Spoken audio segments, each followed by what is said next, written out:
Good afternoon, everyone. It's Miss Slime here. I hope you guys are having a wonderful week. Today's St. Patrick's Day. I hope you're wearing your green. So I thought I'd do a fun read aloud called Clever Tom and the Leprechaun by Linda Shute. So let's get started. One fine day on Lady Day in the harvest, Tom Fitzpatrick took a ramble down the lane.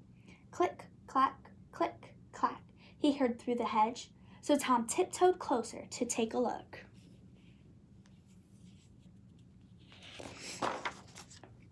The clacking sound stopped when Tom peeped through the bushes. And in the shadow, what did he see? Why, a big gallon pitcher and a teeny tiny man with a brown leather apron and a three-cornered hat. There he is right there. Up the small man climbed on his wee wooden stool and dipped his little piggin into the crock. Then he settled down with his full mug beside him to hammer on the heel of a fairy-sized shoe. By the powers, thought Tom, it's a leprechaun.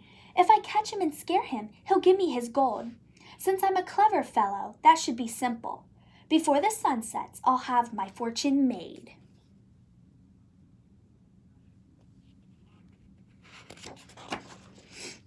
Tom stared at the leprechaun and tried not to blink. He knew that if he looked away, the old man would escape. Then he crept up quite near and tipped his hat politely, saying, "Good day to you, neighbor. Blessings on your work." "Thank you kindly," said the small one, but he never looked up. He just kept on tapping at the heelpiece of the brogue.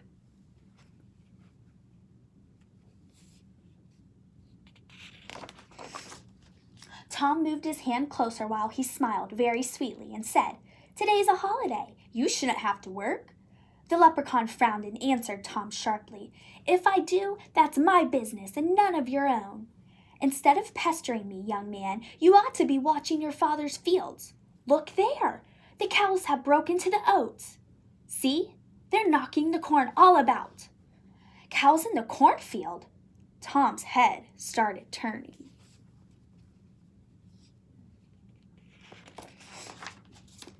But he wasn't fooled by the leprechaun's trick. Quickly he grabbed the sly fellow and cried, "Now you're my prisoner. Tell me, where is your gold?" The leprechaun wiggled and twisted and whined, "I'm just a poor man." But Tom held him fast. "You and I both know you're lying," said Tom, and he made a fierce, frightening face. Finally, the leprechaun quit squirming and said, "Tom Fitzpatrick, you're too clever for me. I see you are after my buried treasure, so I'll have to show you where it is hid."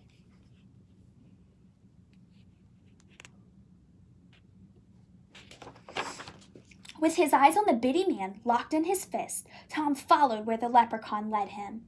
He traipsed over a hill and under some hedges, and through a ditch and across the peat bog. At last, just when Tom feared he had been hoodwinked,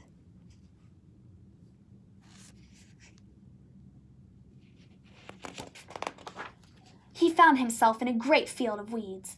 "Dig there," said the leprechaun, pointing to a bush. "Deep under that bolion is where I put my gold."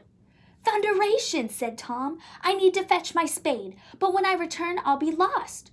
There are 40 acres of bolions here, and each plant looks just like the other."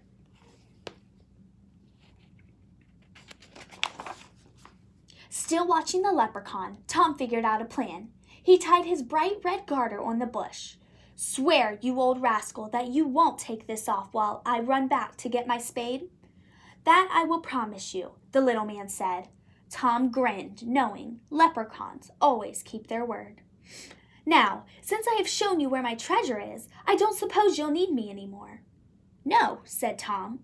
"My fortune's made. You may go, and good luck go with you." "Then goodbye, Tom Fitzpatrick," said the leprechaun. "May you do much good with what you find."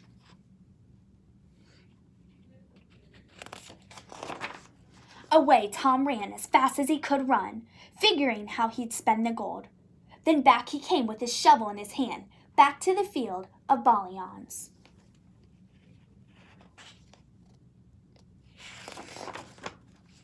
But when he got there, lo and behold, a garter just like his own was tied to each and every bush as far as he could see.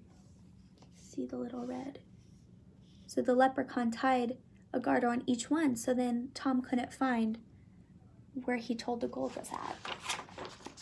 Tom dug under the ballion where he thought he'd tied his garter, but nothing was buried under that bush, and so he dug under another.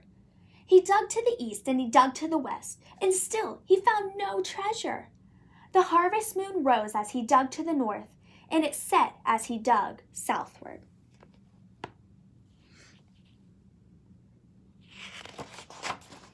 When the sun came up, Tom saw he'd dug 100 holes, and tired Tom Fitzpatrick knew he couldn't find that gold. So he gave up and headed for home.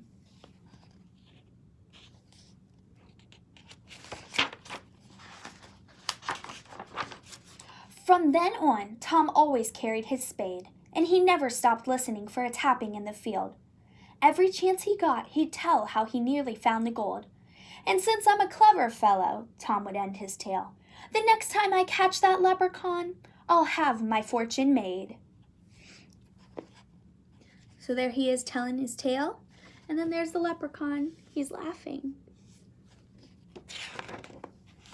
And that's the end. I hope you guys enjoyed this story and have a wonderful rest of the week. Hope to see you soon.